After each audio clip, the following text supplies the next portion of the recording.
Hello friends, welcome back to your own channel. आज का video थोड़ा डिफरेंट है। ये है पिक्चर बेस्ड कॉम्पोजिशन। तो इसमें क्या होता है, जैसे कई एग्जाम्स में हमको पिक्चर दी जाती है और बोलते हैं, लिखा होता है कि इसको समझिए और जो भी ये पिक्चर बताना चाहती है उसको आपको अपने वर्ड्स में लिखना है। तो यहाँ पे ये वाला जो सीन है ये बहुत ही फेमिलियर है, हम सबको पता है क्या हो रहा है। एक बच्चा है, पढ़ाई कर रहा है, पढ़ाई करते करते सो गया है, लैपटॉप खुला हुआ है, यहाँ हो सकता है ये कैलकुलेटर हो, ये बुक्स है, तो थक गया है। ये हम सब जानते हैं और हम सभी इस फेज से गुजरे हैं। आप लोग जो भी व्यूअर्स हैं वो स्टूडेंट्स होंगे, कॉलेज में पढ़ने वाले हों, स्कूल्स के हों, ठीक है। तो ये वाला जो है photo, it will ring a bell somewhere. तो ये जो मैंने अभी इडियम यूज किया, ring a bell somewhere, that means परिचित सा लगना। ठीक है, हमारे दिमाग में कोई चीज जब परिचित सी, जानी पहचानी सी लगती है उसको बोलते हैं it is ringing a bell somewhere. तो ये हम सबको कुछ ना कुछ याद दिलाएगी हमारे स्कूल डेज की, कॉलेज डेज की। ठीक है, और हम लोग रिलेट कर पाएंगे इससे। तो देखिए, इसमें पहले पढ़ते हैं क्या क्वेश्चन है। Study the picture given below. तो हमको स्टडी करनी है ये picture and right a story और अ डिस्क्रिप्शन। तो हमको एक पैराग्राफ लिखना है या स्टोरी लिखनी है अपने वर्ड्स में, और है क्योंकि इन दोनों में से एक, या स्टोरी लिख सकते हैं या डिस्क्रिप्शन, मतलब वर्णन करना है इसका। और या फिर एक और चीज है account of what it suggest you, या क्या बताया जा रहा है। पिक्चर कॉम्पोजिशन, तो अपने कॉम्पोजिशन का मतलब होता है अपने आप कंपोज करके लिखोगे उसके बारे में। Your composition may be about the subject of the picture और you may take suggestions from it. तो ये जो सब्जेक्ट है, जो भी बताना चाह रहा है, उसके ऊपर आपकी स्टोरी या जो भी राइटअप होगा, कॉम्पोजिशन होगा, वो बेस हो सकता है। और आप या तो फिर इससे सजेशन लेके कि ये बताना चाह रहा है, उसके बाद कोई भी पैराग्राफ लिखना है या अकाउंट लिखना है, उसको आप डिस्क्राइब कर सकते हैं। लेकिन जो भी लिखेंगे उसका कनेक्शन इसी से होना चाहिए। तो डाइवर्ट नहीं हो जाना है कहीं और, टेंजेंट पे नहीं चले जाना है। मतलब ये जो डिस्क्राइब कर रहा है वही हमको डिस्क्राइब करना है। ठीक है, तो देखिए, अगर आप ये देखोगे तो माइंड में कौन कौन से वर्ड सबसे पहले आएंगे, जैसे स्टडी, स्ट्रेस, है ना, स्ट्रेस तनाव, ओवरबर्डन पढ़ाई का बोझ, फिर कंपटीशन और एक्सपेक्टेशन, फिर आप बोल सकते हैं प्रेशर। तो कई वर्ड्स हैं जो हमारे मन में आते हैं। अब इन्हीं वर्ड्स को सेंटेंस की फॉर्म देकर हम लोग फिर अपने सेंटेंसेस फ्रेम कर सकते हैं। तो आइए अभी एक पैराग्राफ बनाते हैं इसके ऊपर और पढ़ते हैं। और जो भी मैंने ये पैराग्राफ आपके लिए बनाया है ये बहुत ही अच्छा है, इसमें एडवांस वोकेबलरी यूज्ड है और आपके बहुत काम आएगी। तो आइए अभी शुरू करते हैं video. Education versus expectation. Education आप सबको पता है, शिक्षा, वर्सेस मतलब तुलना हो रही है एक्सपेक्टेशन से। और एक्सपेक्टेशन क्या होता है, आशा या विश्वास। ठीक है, होप, कोई होप या बिलीफ। तो एजुकेशन और एक्सपेक्टेशंस के बीच की जो लड़ाई है वो इसमें बताई गई है। इन टूडेज कंपेटिटिव, इसको बोलेंगे competitive, in today's competitive world, parental expectations have soared, expectations have soared, leading to immense pressure on children to excel academically, academically। ठीक है, तो अभी तोड़ तोड़ के सेंटेंस आपको समझ में आ ही जाएगा। एक एक वर्ड का मैं मीनिंग बताऊंगी, साथ में जो अंडरलाइन किए हुए हैं ये एडवांस वोकेबलरी है, तो इसका पूरा डिटेल में इंग्लिश और हिंदी दोनों में आपको मीनिंग बताऊंगी। इन टूडेज कंपेटिटिव वर्ल्ड, आज की, टूडेज आज की, और कंपेटिटिव का मतलब होता है प्रतिस्पर्धा या मुकाबला, हर एक दूसरे से compete कर रहा है ना। और वर्ल्ड हो गया दुनिया। तो competitive involving people to compete with each other. तो प्रतिस्पर्धा भी बोल सकते हैं और मुकाबला बोल सकते हैं। तो आज की या आज के इस प्रतिस्पर्धा वाली दुनिया में, ठीक है, इन टूडेज कंपेटिटिव वर्ल्ड, आज की इस कंपटीशन से भरी दुनिया में। तो कंपेटिटिव जो है ये एडजेक्टिव है और वर्ल्ड है नाउन। नाउन को डिस्क्राइब कर रहा है कि वर्ल्ड कैसा बन गया है अभी, कंपेटिटिव, प्रतिस्पर्धा से भरा हुआ बन गया है। तो आजकल की इस प्रतिस्पर्धा भरी दुनिया में पेरेंटल एक्सपेक्टेशंस हैव सोर्ड। अब जब कंपटीशन बढ़ गया है तो पेरेंटल मतलब माता पिता के एक्सपेक्टेशंस, अभी आपको बताया था यहाँ पे कि आशा या विश्वास, उनका जो होप है बच्चों से, अब पेरेंट्स की बात हो रही है तो अपने बच्चों के लिए ही उनकी एक्सपेक्टेशंस है। तो पेरेंट्स की जो एक्सपेक्टेशंस है, जो होप है अपने बच्चों को लेकर, दे हैव सोर्ड। और सोर एक वर्ब है। सोर मतलब ऊपर उठना, बढ़ना। तो टू राइज वेरी फास्ट, ये वर्ब है एक। तो it has risen very fast. Parents भी अपने बच्चों से बहुत एक्सपेक्टेशंस रखते हैं। एक्सपेक्टेशंस यहाँ नाउन है और सोर्ड हो गया वर्ब। तो आपको बताया कि आजकल की प्रतिस्पर्धा भरी दुनिया में माता पिता की जो होप्स है अपने बच्चों को लेकर, वो बहुत ही बढ़ गए हैं। हैव के साथ वर्ब की थर्ड फॉर्म लगी हुई है, ये है प्रेजेंट परफेक्ट टेंस, बहुत ही बढ़ गई है। अब उसकी वजह से क्या हो रहा है? Leading to immense pressure on children. उसकी वजह से क्या हो रहा है? लीडिंग टू, तो उसकी वजह से इमेंस प्रेशर पड़ रहा है। प्रेशर पड़ रहा है, प्रेशर हो गया नाउन कि प्रेशर बोझ पड़ रहा है। कैसा बोझ पड़ रहा है? इमेंस एडजेक्टिव है ये, बहुत बड़ा, बहुत ग्रेट, वेरी बिग, मतलब कि अपार, बहुत ज्यादा प्रेशर, बोझ पड़ रहा है बच्चों के ऊपर। टू एक्सेल, और प्रेशर वो किस बात के लिए है? टू एक्सेल, एक्सेल करने के लिए, to do something even better, ठीक है, पहले जैसा करते हो उससे भी बेहतर करने के लिए। एकेडेमिकली, देखिए जब सी के बाद ए आता है लास्ट में वर्ड के, तो हम इसको प्रोनाउंस नहीं करते, स्किप कर देते। तो एकेडेमिकली, तो उनको एक्सेल करना है और बेहतर बनना है शिक्षा के संबंध में, मतलब जहाँ पढ़ाई लिखाई के मामले में उनको बढ़िया से बढ़िया करना है। जितना पहला करते हैं उससे भी ज्यादा करना है, क्योंकि कंपटीशन बहुत बढ़ गया है। अब एक बार फिर से पढ़ते हैं इसको। In today's competitive world, parental expectations have soared, leading to immense pressure on children to excel academically। और एक चीज का ध्यान रखना है, जब भी हम कोई पैराग्राफ लिखते हैं, एस्से लिखते हैं, या हम डिबेट में पार्ट ले रहे हैं या स्पीच बोल रहे हैं स्कूल में, तो हमको जो सबसे पहली लाइन है वो टॉपिक से रिलेटेड बोल सकते हैं। जैसे यहाँ पे हम पैराग्राफ लिख रहे हैं तो एक इंट्रोडक्टरी लाइन होनी चाहिए जो हमको इससे पता लगे, जो हमको सुन रहे हैं या जो हमको पढ़ रहे हैं, कि अच्छा इस टॉपिक के बारे में है ये। तो हम जैसे हमने फोटो में देख ही लिया कि क्या हो रहा है, तो उससे रिलेटेड पहली लाइन हमने लिख ली। अब उसी को हम एक्सप्लेन करेंगे। तो पेरेंट्स की होप जो है वो बहुत ज़्यादा बढ़ गई है बच्चों को लेकर। इसकी वजह से बच्चों के ऊपर बहुत प्रेशर पड़ रहा है कि उनको बहुत अच्छा करना है, बेहतर, अच्छे से और ज़्यादा बेहतर करना है पढ़ाई लिखाई को लेकर। While some stress can serve as a motivator. While, जबकि सम स्ट्रेस, कुछ तनाव तो ठीक है, कुछ प्रेशर तो ठीक है, कैन सर्व, वो सर्व कर सकता है एज अ मोटिवेटर। मोटिवेटर मतलब प्रेरित करने वाला, हमको प्रेरणा दे सकता है। अब हम आराम से अगर बैठे रहेंगे तो उससे क्या होगा? हम उसी स्पीड से चलते रहेंगे और हमारा लेवल भी नहीं पड़ेगा।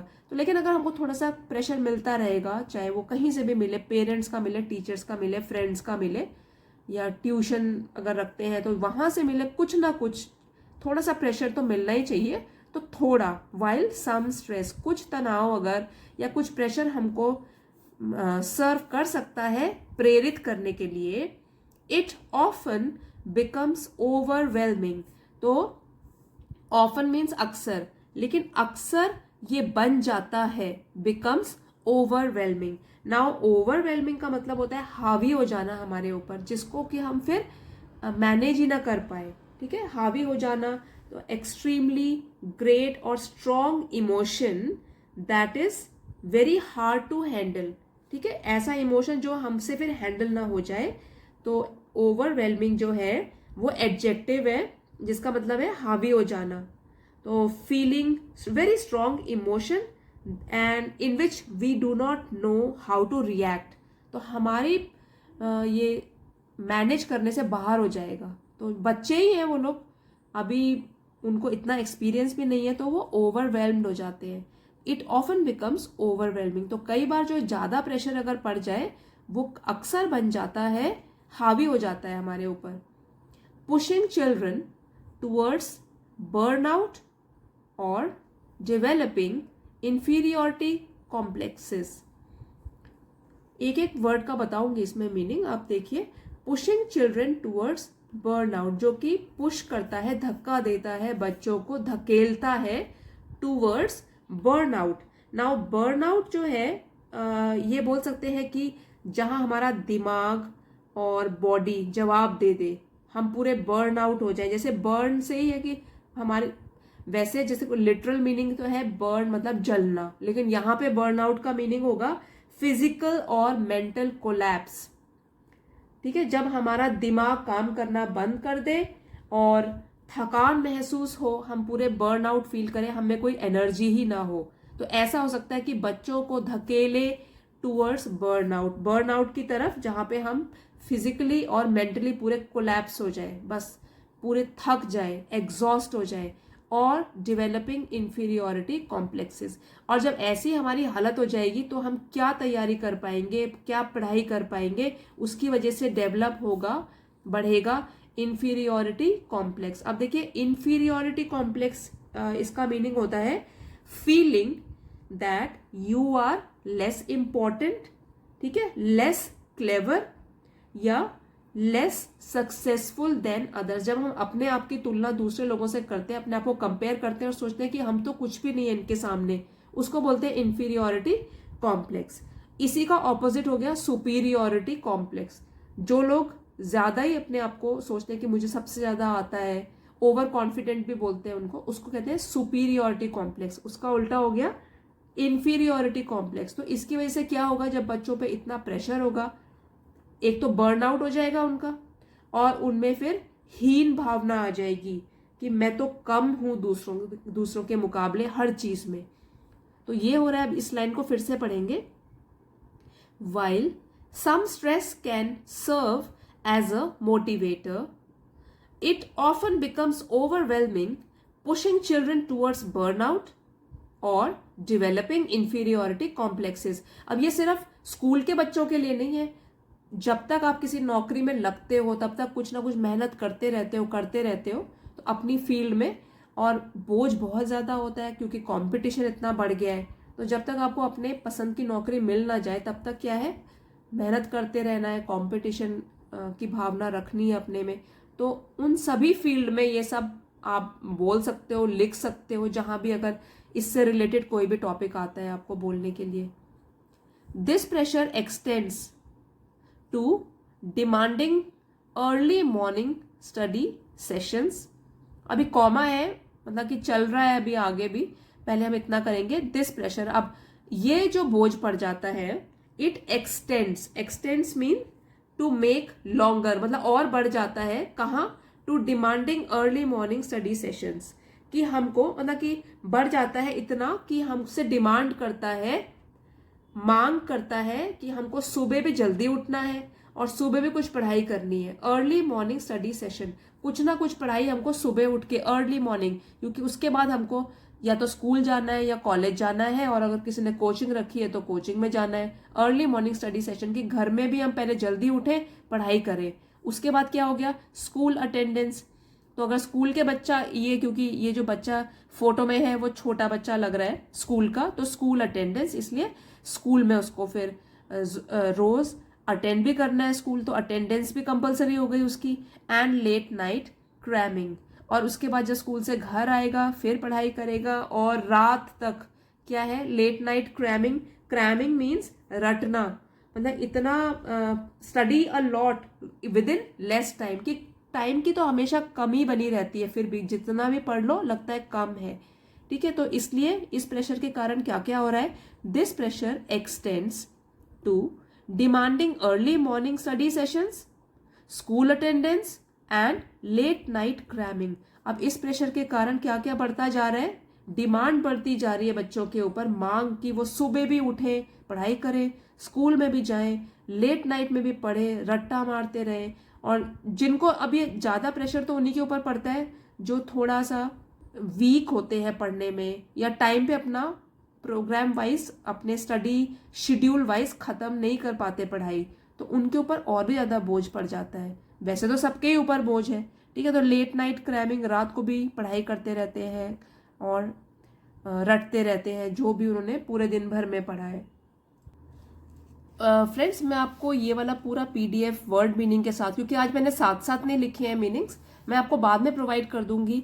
एक तो वीडियो के एंड में आपको दिखा दूंगी पूरे के पूरे वर्ड मीनिंग्स, और साथ में जो पीडीएफ होगा वो मैं अपने टेलीग्राम चैनल पे पोस्ट कर दूंगी 2 डेज के बाद आज से, along with the PDF of paragraph, और साथ में ये वर्ड मीनिंग्स भी दे दूंगी। तो हम ये सारे के सारे जो अंडरलाइंड है वो करीब 25 न्यू वर्ड्स हैं।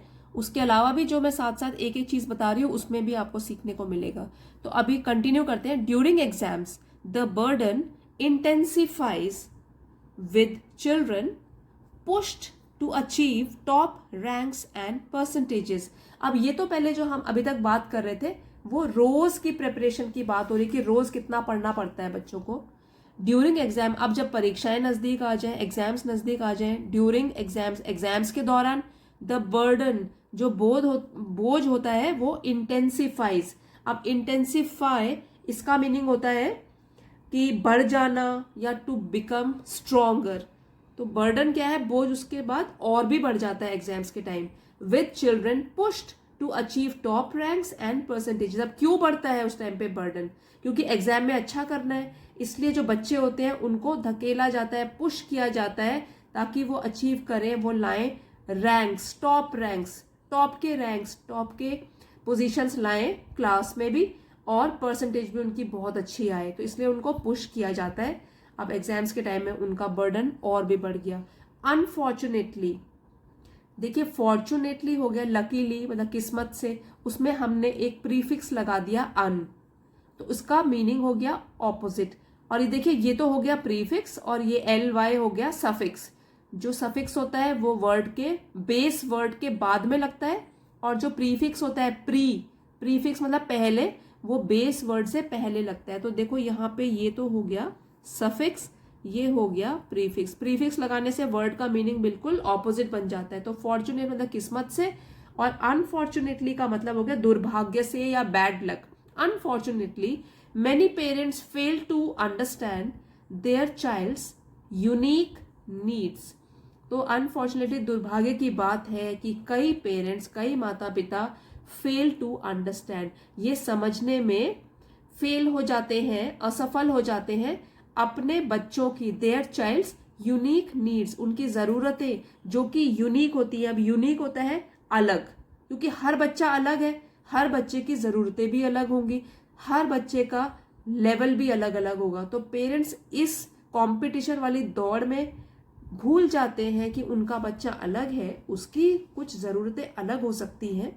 तो क्या होता है, many parents fail to understand their child's unique needs. एक तो हो गई ज़रूरतें, फिर हो गया स्ट्रेंथ्स एंड वीकनेसेस, और हर एक बच्चे में कुछ ना कुछ अच्छी क्वालिटीज ज़रूर होती है, तो वो अपने बच्चे की स्ट्रेंथ भी भूल जाते हैं देखना, एंड वीकनेसेस, और कहाँ वो बच्चा वीक है, कहाँ लैक कर रहा है। तो ये सब चीज़ें क्या होता है वो नज़रअंदाज कर सकते हैं। हो सकता है ऐसा, अनफॉर्चुनेटली दुर्भाग्य से many parents fail to understand their child's unique needs, strengths and weaknesses. तो क्योंकि होते हैं उनके ऊपर भी ये बोझ है, और उनको ये देखना है कि बच्चा टाइम पे पास करे एग्जाम्स, टाइम पे उसकी तैयारी हो, टॉप रैंक लाए, अच्छा करे। तो ये सभी पेरेंट्स चाहते हैं अपने बच्चों के लिए, इसलिए वो अनफॉर्चुनेटली दुर्भाग्यवश कई बार अपने बच्चे को ही समझना भूल जाते हैं, कंपेयर करने लगते हैं दूसरे लोगों से, जबकि हर बच्चा अलग होता है। अभी तक हमने जो भी बात करी है वो पिक्चर से ही रिलेटेड है, क्योंकि जो भी हम बात कर रहे हैं उसका कनेक्शन है उस पिक्चर से, हम आउट ऑफ द वे जाके बात नहीं कर रहे हैं, ठीक है। अब कंटिन्यू करते हैं। Some even project their unfulfilled ambitions on to their children. Some, यहाँ पे पेरेंट्स की बात हो रही है तो कंटिन्यू कर रहे हैं कि कुछ पेरेंट्स जो होते हैं वो तो यहाँ तक कि even project their unfulfilled ambitions. देखिए फुलफिल, उसमें लग गया अन, प्रीफिक्स लग गया तो फुलफिल मतलब पूरा करना, और अनफुलफिल्ड हो गया जो कि अधूरा रह गया हो। और एम्बिशंस का मतलब होता है महत्वाकांक्षा, जो भी उनके गोल्स रहे होंगे, जो भी उनकी आकांक्षाएं होप्स रही होंगी।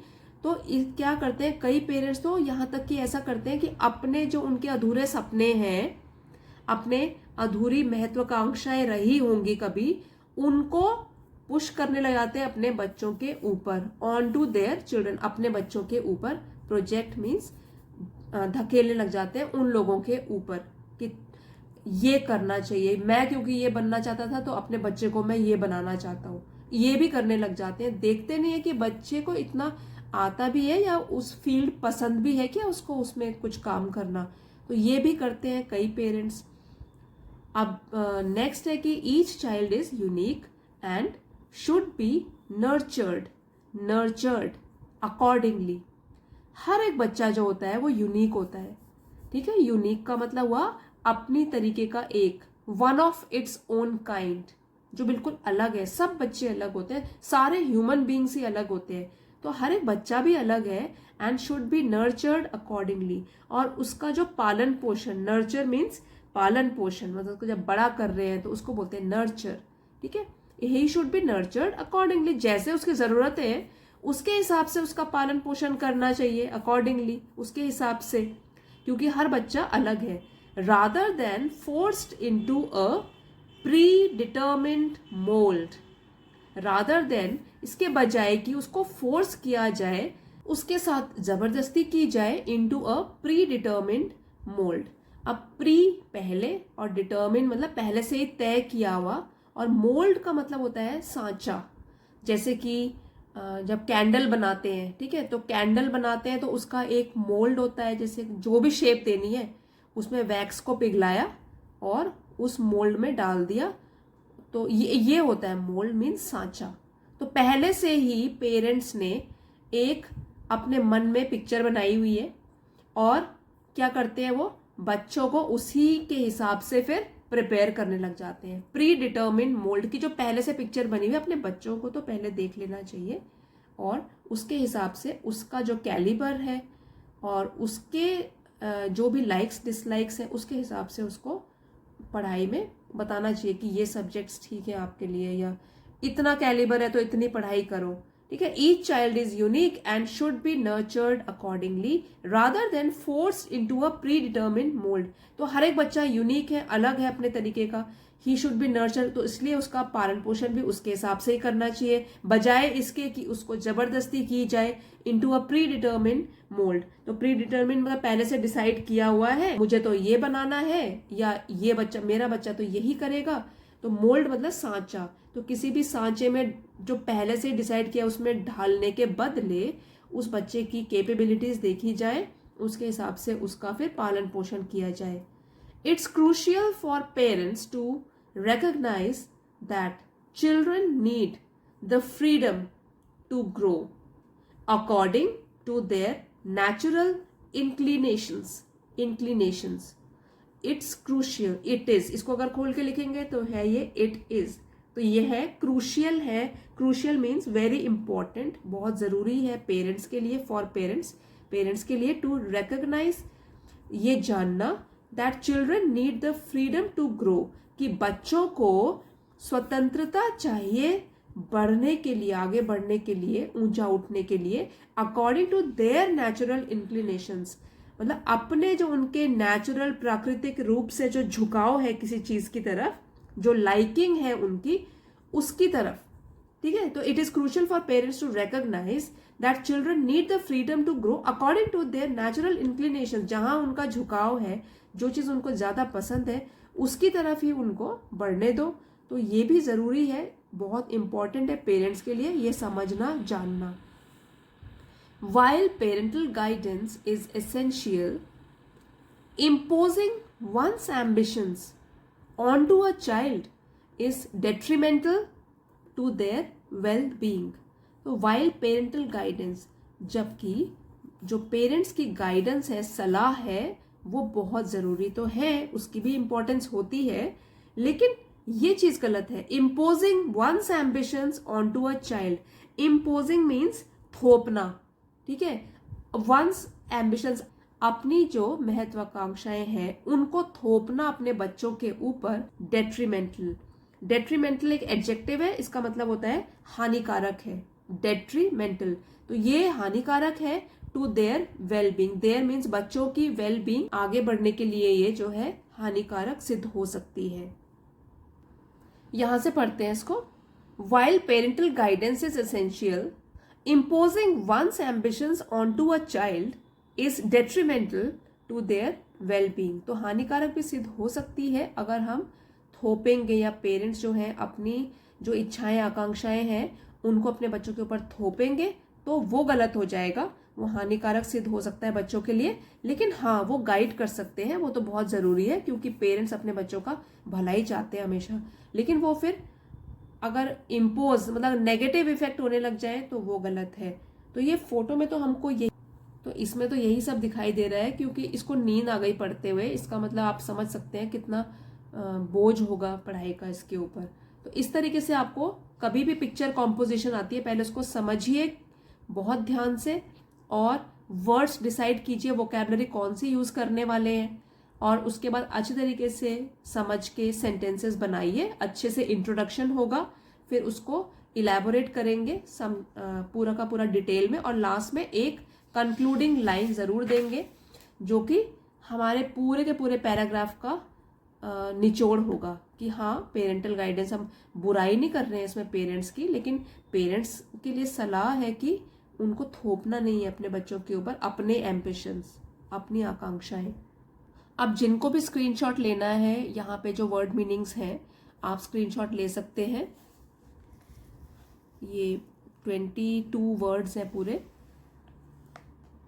ठीक है। Overwhelming, burnout, inferiority complex. और वैसे अगर आपको पीडीएफ चाहिए वो आपको इंग्लिश विद आशा मैम इस टेलीग्राम चैनल पे मैं 2 डेज के बाद प्रोवाइड कर दूंगी। अगर आप चाहें तो वहाँ से रिवाइज कर सकते हैं और चाहें तो ज्वाइन भी कर सकते हैं टेलीग्राम चैनल।